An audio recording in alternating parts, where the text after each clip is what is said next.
Since its premiere, Dawson's Creek has become the most talked about show in America. Critics say it's utterly fantastic, Girl's a mystery to me, but I feel like I've known her my whole life. with stars that are bursting with young talent. You're pretty good at this. You're about to see the finest new show of the season. If I kiss you, my knees may buckle and I may stumble, and I don't know if I can handle it. The WB presents an all-new episode of Dawson's Creek.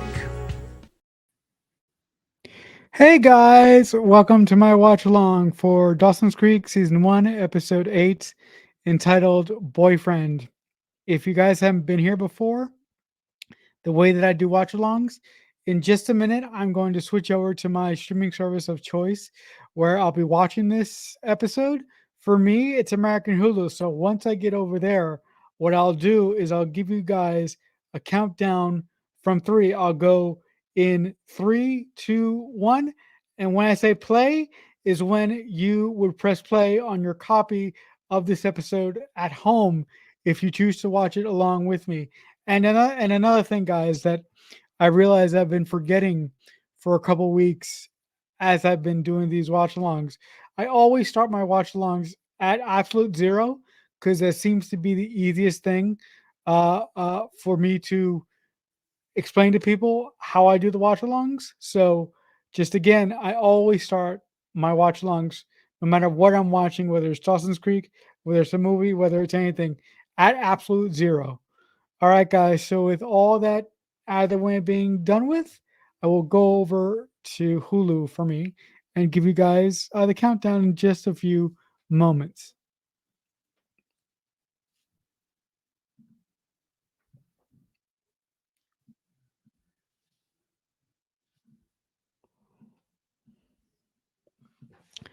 All right, guys. So here we go. In 3, 2, 1. Forgot to do something. Forgot to turn off my camera. So hold up.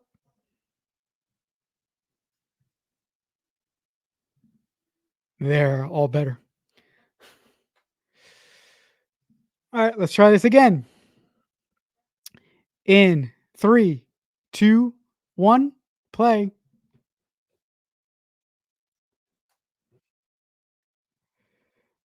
All right, guys. So this is just a recap, basically saying that Jen and Dawson's relationship is on the point of fracture. So I'm wondering, will this be the episode where their relationship finally cracks? We shall find out. Also, the other thing that Dawson has on top of his head is that this picture of the perfect girl in Dawson's head has been shattered since he's found out that Jen isn't that perfect girl that he had in his head. She's not Catherine Hepburn. She was brought down to Cape Side for a reason.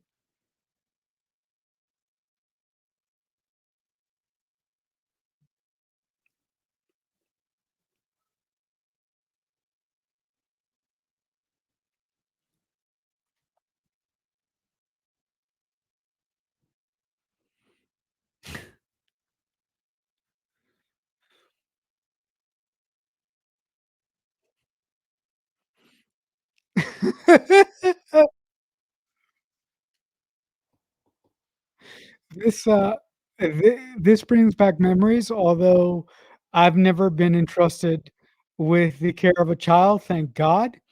But I've had a family member living with me for quite some time now because of financial reasons.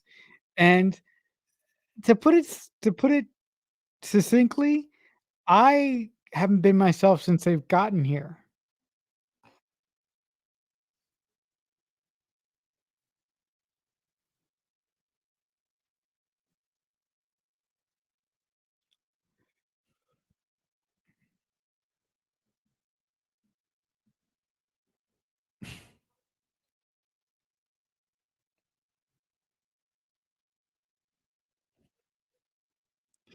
That guy or that Gary type Cooper that he's referencing puts the girls to sleep. So At the end of the day, like, I wonder, is a Gary type individual really worth being or really worth inspiring to be? Shouldn't you be a nice guy at the end of the day and be as accommodating to your better half as you can be? Because if you're too perfect, wouldn't you run the risk of having them run away from you because, they'll look at you like milk toast and they'll look at you like you're too perfect. They'll intentionally wanna harm the relationship because they have everything what they want, and actually what they want is not the perfect guy, they want someone who will essentially treat them like shit. Of course, I'm speaking more from a modern vernacular than the vernacular of when, this first season came out.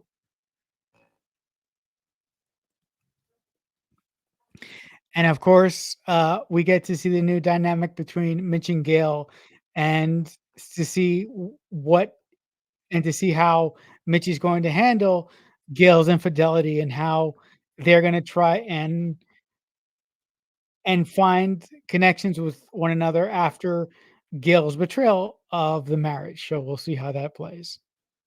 And on the other hand, we're seeing how this is affecting Dawson and his overall look of what a happy marriage is supposed to be like.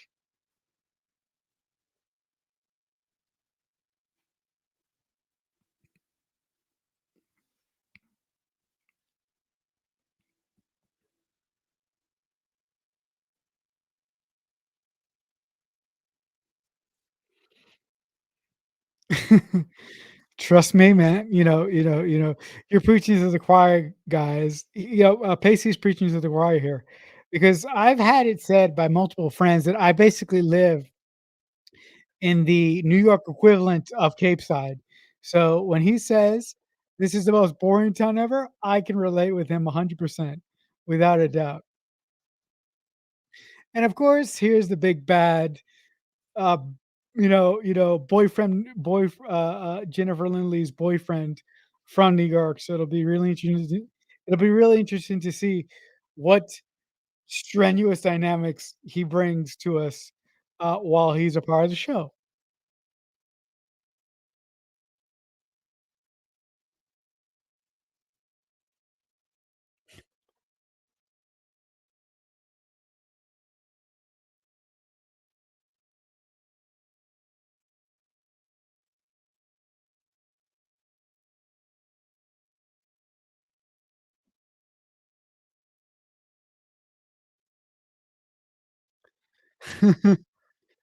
Nope.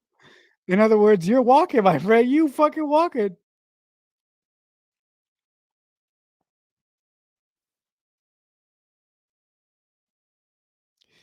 As an individual with long hair, I can definitely um, relate to this situation.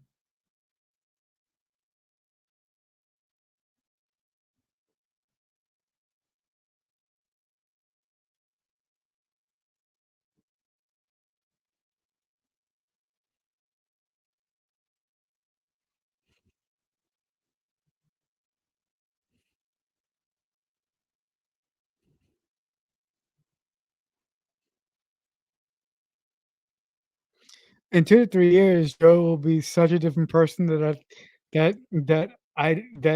essentially. I mean, this sounds mean, but I don't think she'll care about her living situation with Bessie because she'll be so different.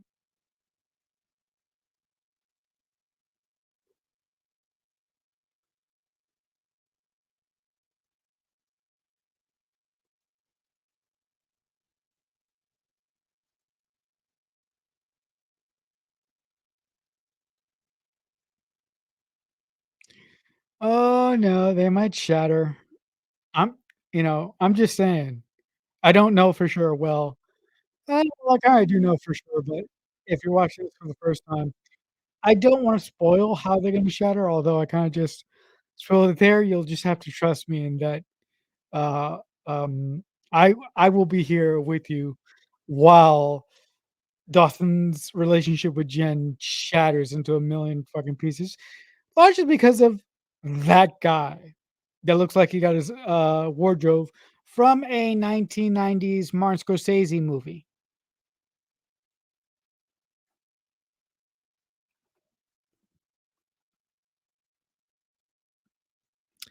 And of course, they're doubling down on the home motif with the bad boy music in the background.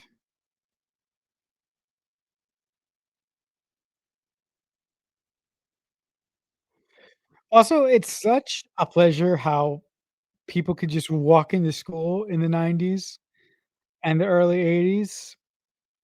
I mean, I I believe I said this before on other live streams, but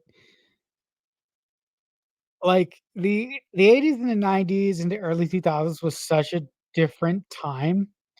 And now what he just did a couple seconds ago would not be possible because uh because the world that we live in today is much more terrifying and much more scary than anything that you could possibly imagine.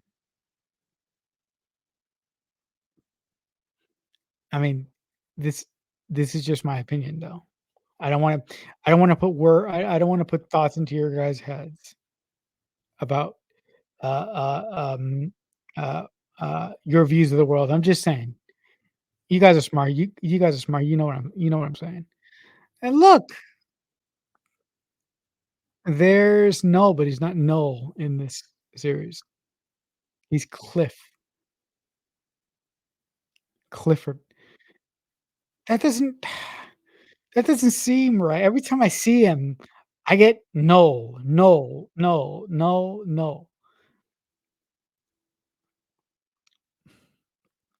Here's a question. How many of you watching who love Dawson's Creek, how many of you either watch Felicity or love Felicity as much as I love Dawson's Creek? By the way, it was just to drive the point home, ultimately, Dawson's Creek and Felicity are my top two favorite shows of all time. This scene also really shows you the divide between Gail and Mitch and how they're at that sniping portion of each other. Instead of trying to be understanding, they are trying to politely jab each other and insult each other to be sort of annoying. But when you look at it, Mitch is totally in the right because Mitch essentially got blindsided in that he was a perfect man. He was the man of any woman's dreams. And what did he get for that? He got his wife, who again, had sex with him more than God knows what, and still that wasn't good enough. So any spiting that Mitch does from here on in is totally valid because this is totally Gail's fault.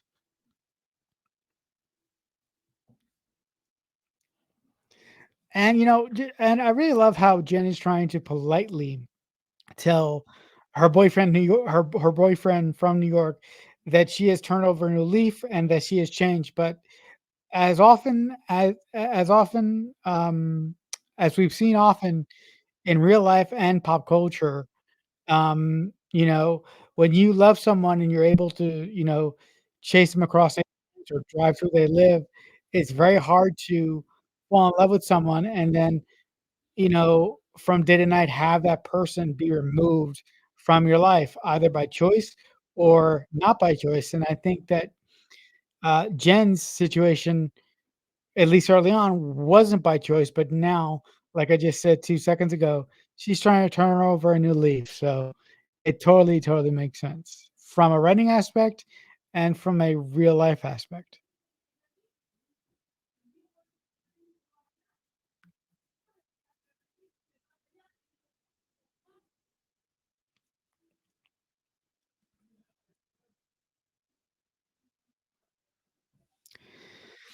Also, this speech by Jen, I think will really trigger Dawson's insecurities and and make him and make him doubt his overall future with Jen.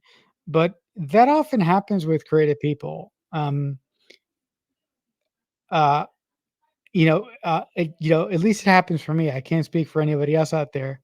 but at least it happens for me. And the fact that Dawson has just gotten shacked up with Jen's ex-boyfriend is like, really? Dawson's a better guy than I, 'cause I don't know if I would allow that to happen. I definitely wouldn't.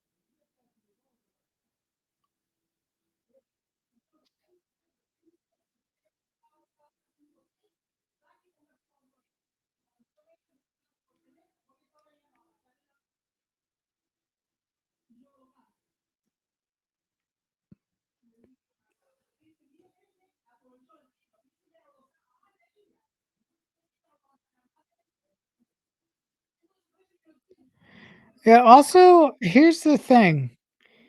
How is it that Dawson lets this guy stay in his room and he doesn't have to ask his parents? But again, that's like um, a small little, story hiccup there, but that's something that I was thinking. If if anybody else was thinking that in the audience or whoever is watching this video.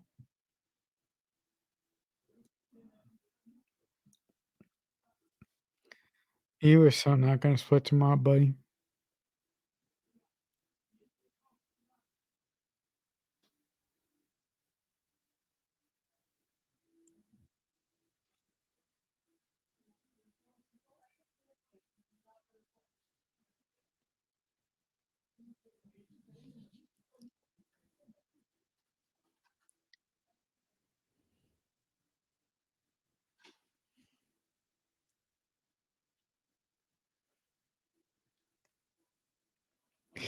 And of course, what Billy is playing into right now is Dawson's insecurities because there is a lot that Jen didn't tell Dawson. She told him the Willie White version of her life in New York. He wasn't very specific.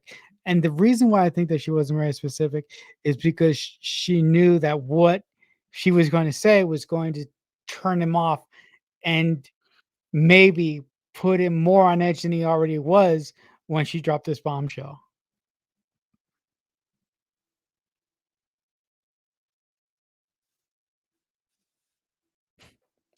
And I love how Joey is playing the card of the understanding friend or the neutral friend. She's just trying to help Dawson wade his way through this complication that he has in this episode.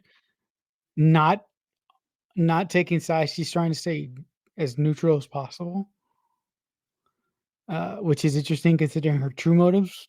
Considering her true motives,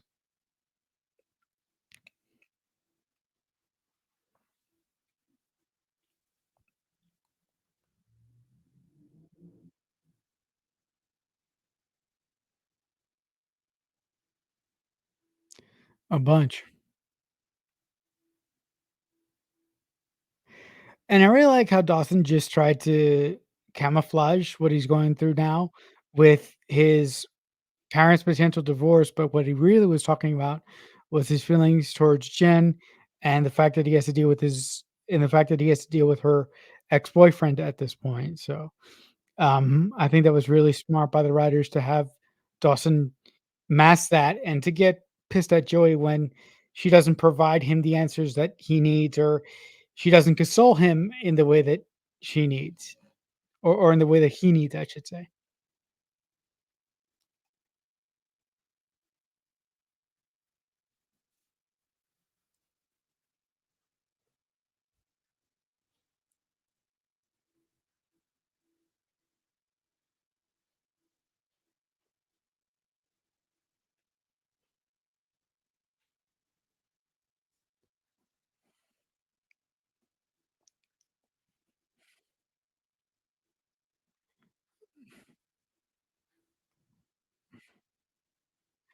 See, he's overreacting right now, but it's totally typical of someone his age.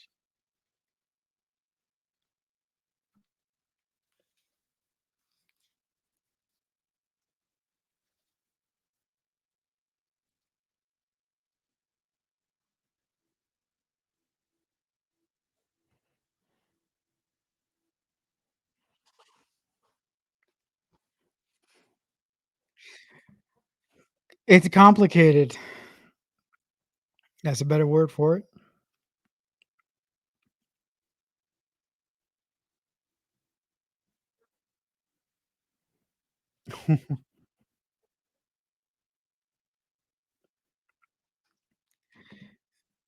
You don't have to allow him to stay in his room, to stay in your room. But you know what? Dawson is trying to play the understanding, doting boyfriend. So, in a way, Dawson's being backed into a corner here. He doesn't have much of a choice.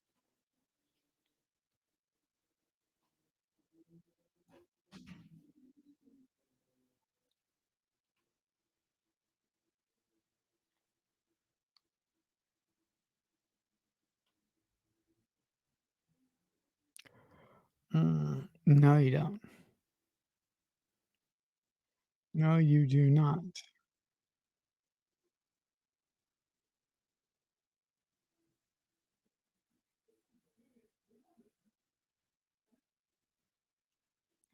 Yeah, because I completely blow.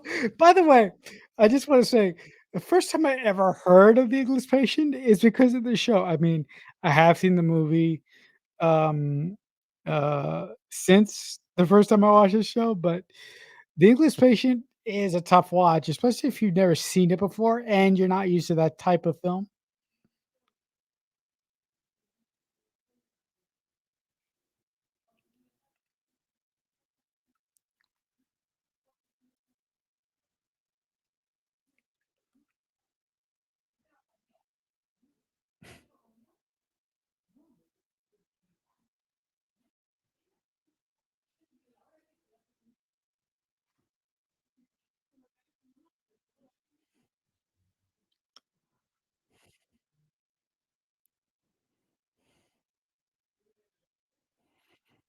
No, also, it's really wonderful how Joey's trying to play the understanding friend, but we all know what she fucking wants.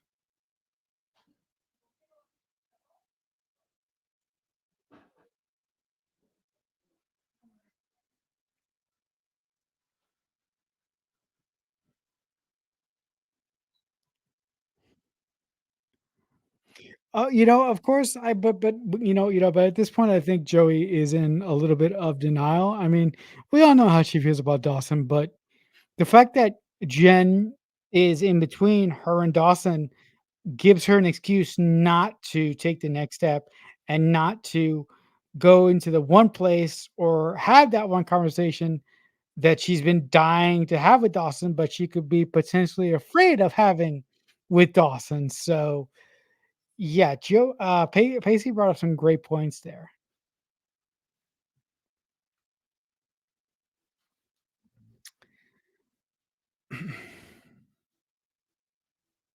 Yeah.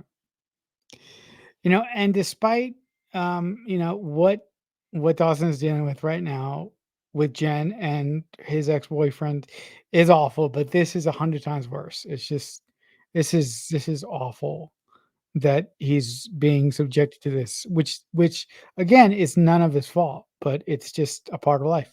Because divorce is a part of life. Parents leave, parents die, and all that stuff, and siblings have fights.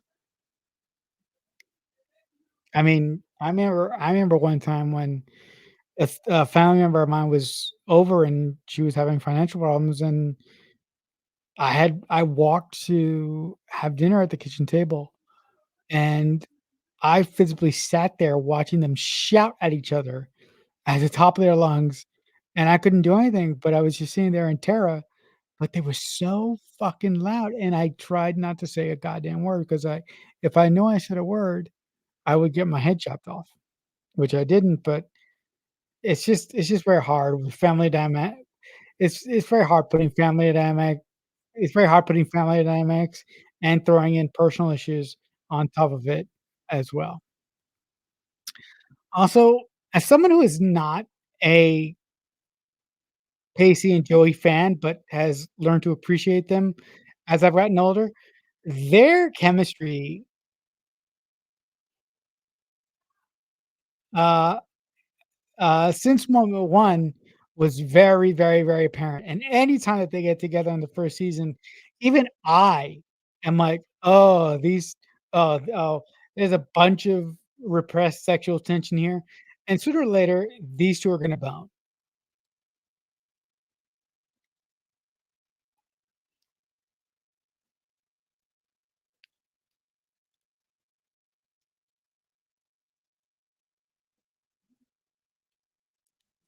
Mhm.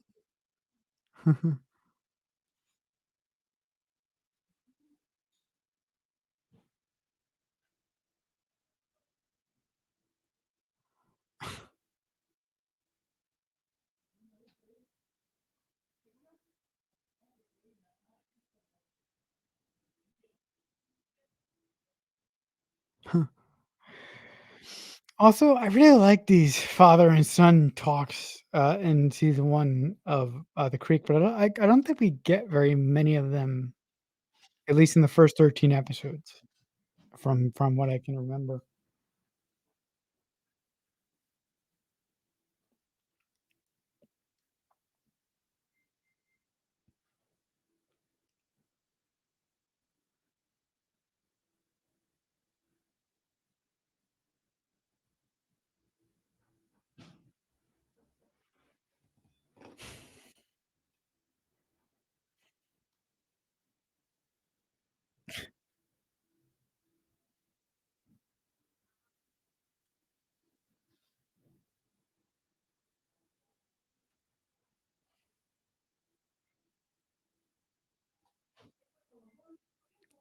That's right. Are very naive. But I'll take Lonely Mitch, I'll take that.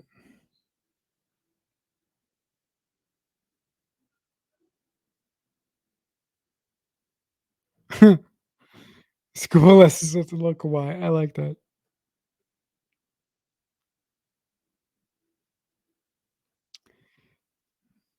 Isn't isn't that refreshing? You get a parent that teaches his child a life lesson in the best way that he can by saying, "Look, I don't have all the answers, I have no idea, but you'll get through it just like I will," you know?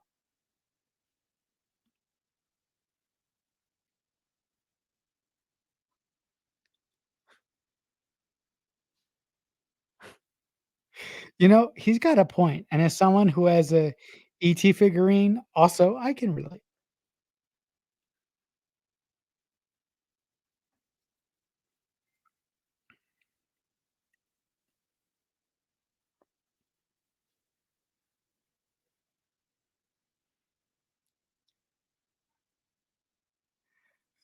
Oof.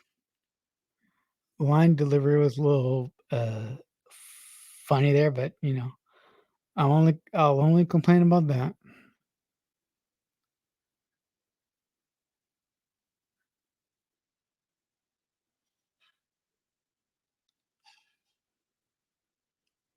It's a nice bridge. Again with the music. Oh.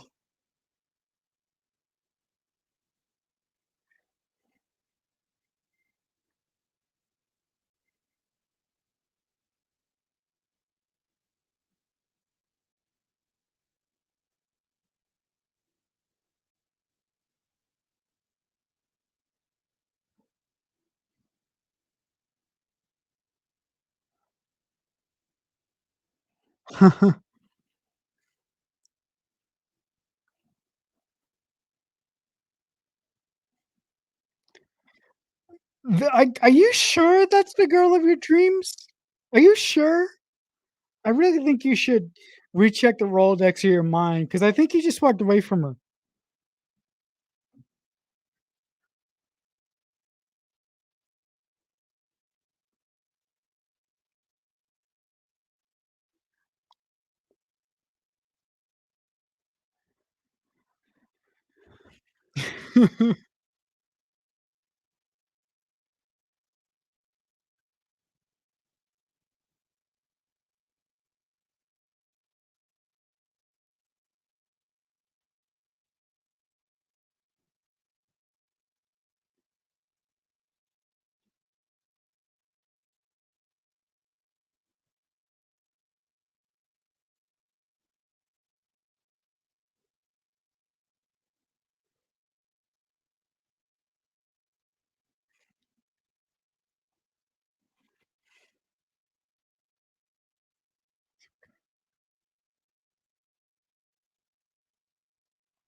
Oh man.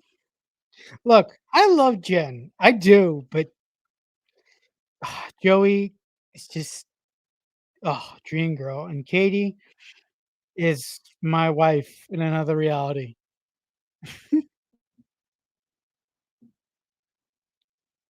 And if you don't think she's wifey material, you're out of your mind.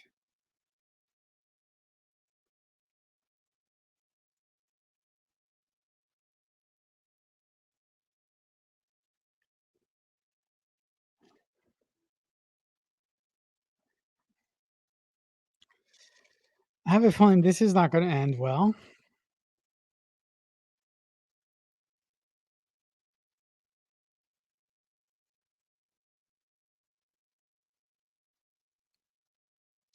Oh, and I wonder who this is.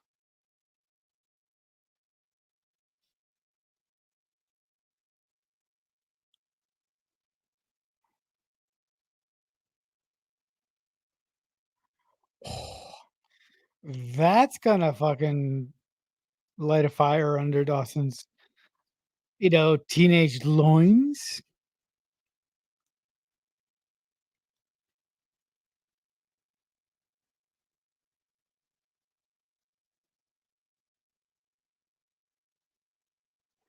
Oh, I think he cares, but he has good advice.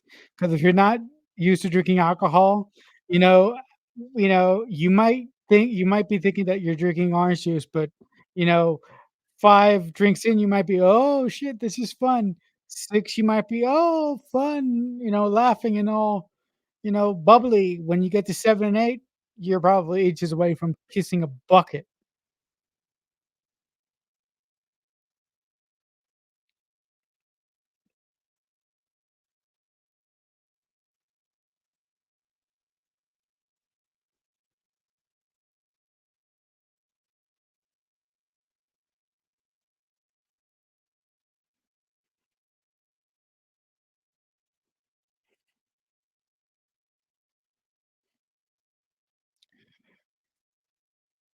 And this is a great move by Jen coming up here. And also, I love the staging by the director having Dawson and Billy standing across from each other and Ben and Jen standing off to the side, almost in the middle. It's a great visual.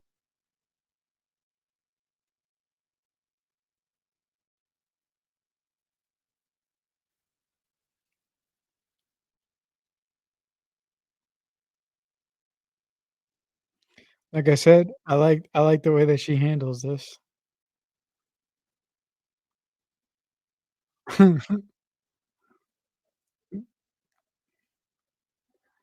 Actually, not too bad. So wait a minute. Was your plan to come down here and break up Jen with her current boyfriend, hoping that she'll just backpedal into your arms? If that was your plan, great execution. Also, Pacey has to get the Friend of the Year award for saving Joey from a potential rapist in the making, maybe?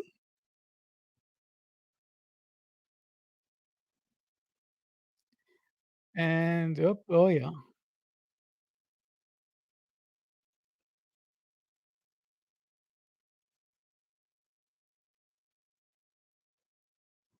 Oh yeah, she's drunk. And I love that cut. I love the time of that cut by the air there, wasted and then cut to commercial.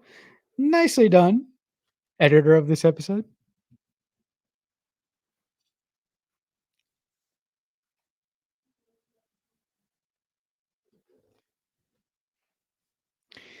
This is a really nice moment too coming up here.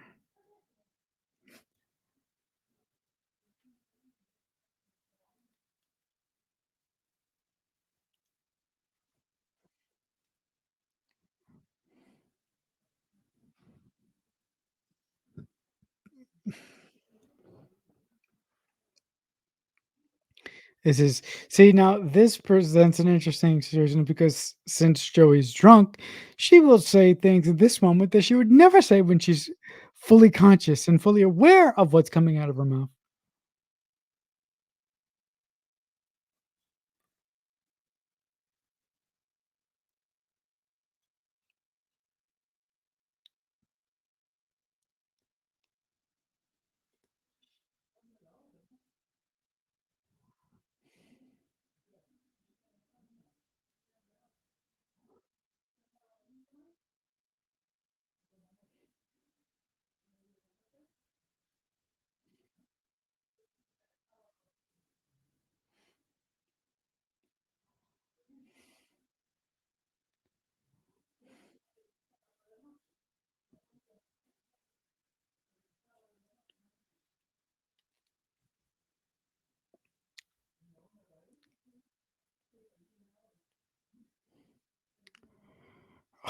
great music choice.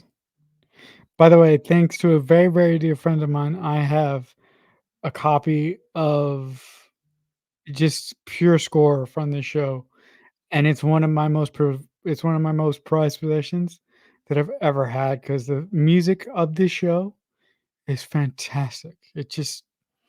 Every time I listen to it, it just brings me back to how wonderful, life-changing, um, watching the show for me the first time was. And yeah, and for that reason and so many others, this is my favorite television show of all time. Does it changed my life.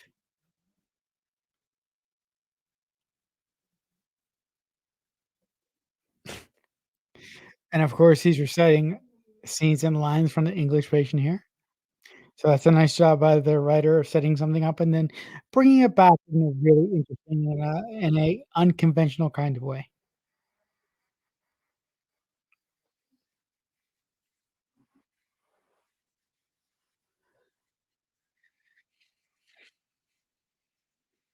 No, it wasn't.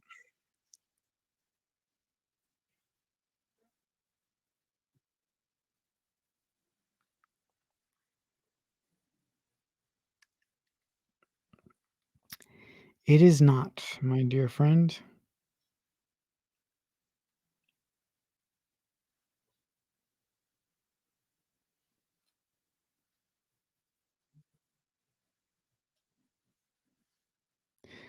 Now, he's on the right track here.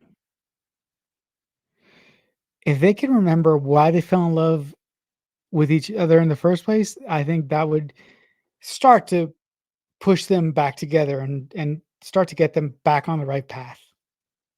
And the fact that Mitch is willing to take that first step, considering where this whole problem began, it just shows you what kind of a man he is and what kind of character he has.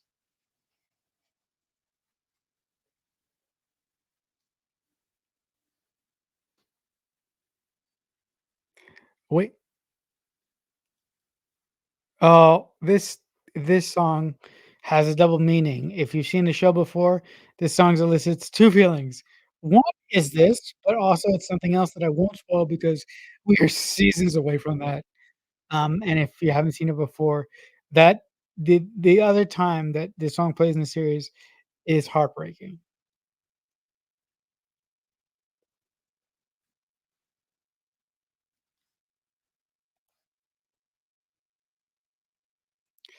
Also, uh, I think Mitch is wise there by saying, "You know, yeah, we should just take this slowly and see where it leads."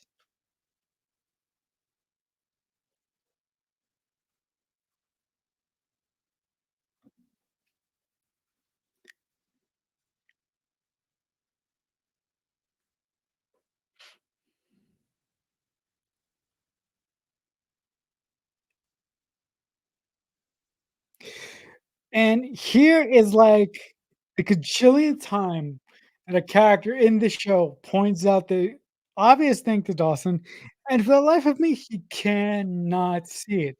It is so agonizing, but I get why Kevin in the writer's room did that, but it's, like, just so fucking apparent.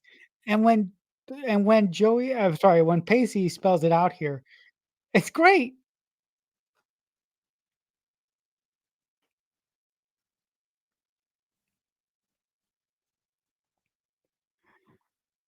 Oh, yeah, he is.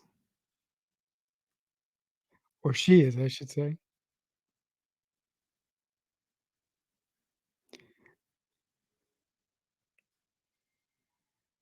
And that sounds like someone that you could potentially, ruffle the sheets with someday, maybe, just saying?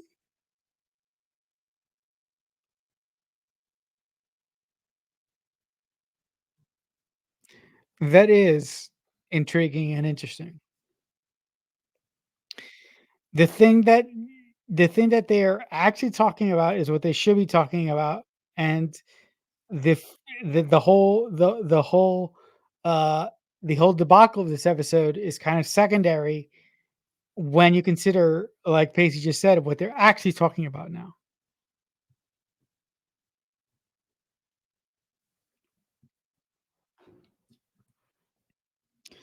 Oh, he might be leaving, but, I think he's gonna be back. I have a really good suspicion that he'll be back.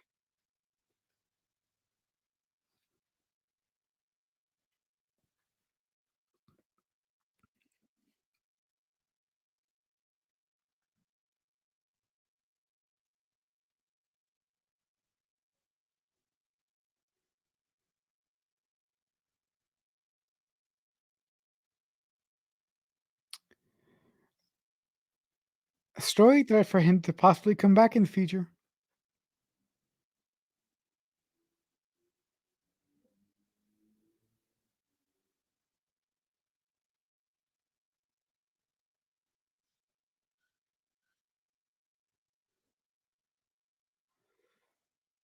Oh boy. And here comes the gut punch of this episode.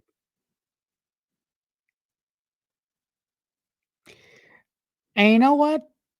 I get it.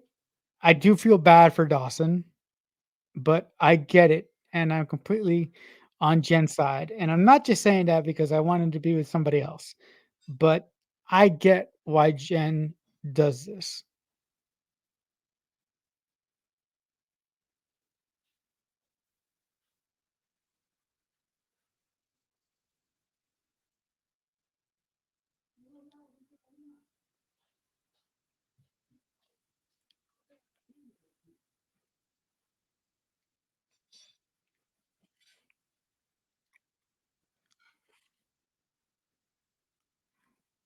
See, what the writer's doing here is he is actually layering the character's reasons for what she's about to do. It's genius writing.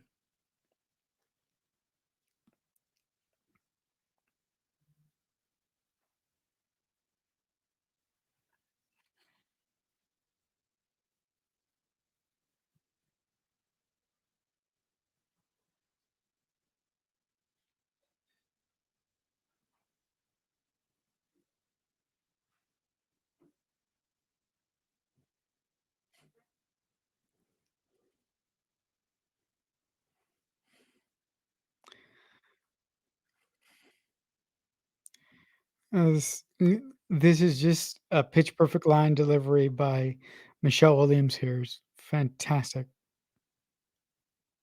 And also James is doing a great job on his side of the with his reaction shots.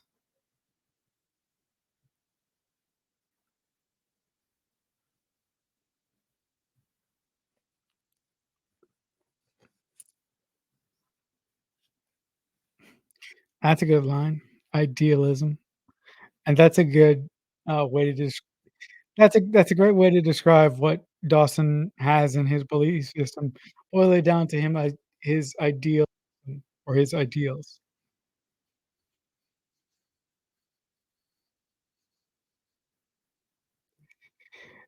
This really rings true because I had a conversation with a family member a while ago who was going through something similar, and he's like, when I brought it up to him and I go, "Are you gonna date somebody else?" And like, "No, I really need to be by myself for a while and see how that feels."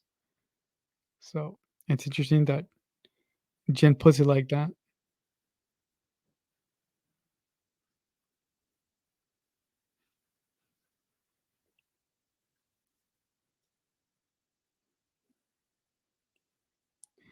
But when you do come crawling back to him, it might be a little bit late. It might be a little bit too late.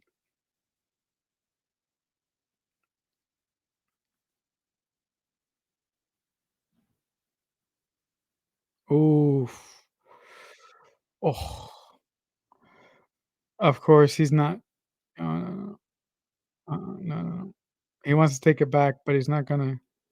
He's not gonna. He's just gonna leave it. He's gonna leave it.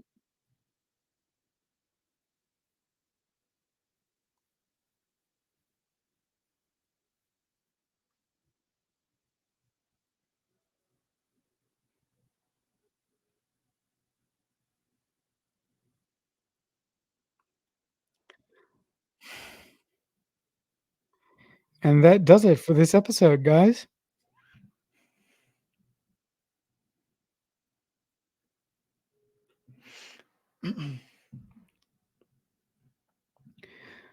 All right, guys, that'll do it for my watch along for Dawson's Creek season 1, episode 8, entitled The Boyfriend. In the comments below, tell me what you liked about this episode or tell me what you didn't like about this episode. But if you guys like hearing me prattle on about entertainment and you want to know you want to hear me talk about movies from a screenplay writer's perspective, then I invite you to check out my podcast. It's entitled The Mixtape Podcast. We are on all podcast platforms known to man, but if you're a YouTuber like me, we do have a YouTube channel.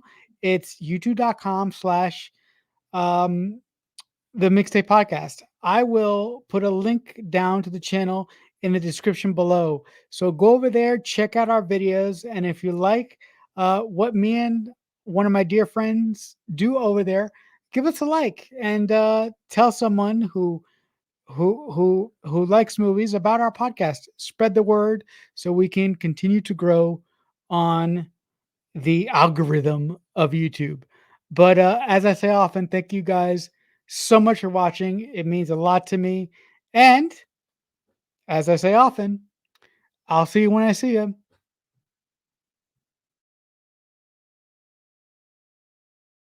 So much happened here, and so much is about to.